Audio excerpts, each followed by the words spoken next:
Diskarte o diploma? Kung diskarte lang ang babatayan natin at walang diploma, dapat kasing husay at talino mo sila. Albert Einstein, Bill Gates, at Steve Jobs. Dahil sila ay hindi nag-google ng oras sa pag-aaral, kundi nagtuon ng pansin sa pananaliksik upang makabuo ng mga produkto nila. Ganun ka ba? Nasa Pilipinas ka. Isipin mo, ano ang mga requirements na hinahanap nila? Kwalipikado ka ba sa mga trabaho? Kung diploma lang ang babatayan natin at walang diskarte, tingin mo uunlad ka kung nasa higaan ka lang at walang ginagawa, naghihintay ng malaking sahod, sino kasi Juan Tamad? Nakanganga lang, sabay naghihintay ng biyaya, sana may ganun. Kung kaya natin pagsabayin ng diskarte at diploma, maganda ang magiging resulta. Parang mga doktor, tingin mo ba kaya ng doktor magpagaling kung wala silang diploma?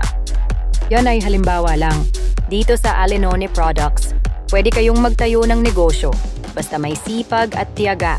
Dahil mura na ang bilihin at may kalidad pa, hindi ka mapapahiya sa lasa. Kaya ano pa ang hinihintay nyo? Bumili na at magnegosyo. Inquire na FB page, http facebook.com Alinone Products, PHMe, Ari Christmas, and advance Happy New Year.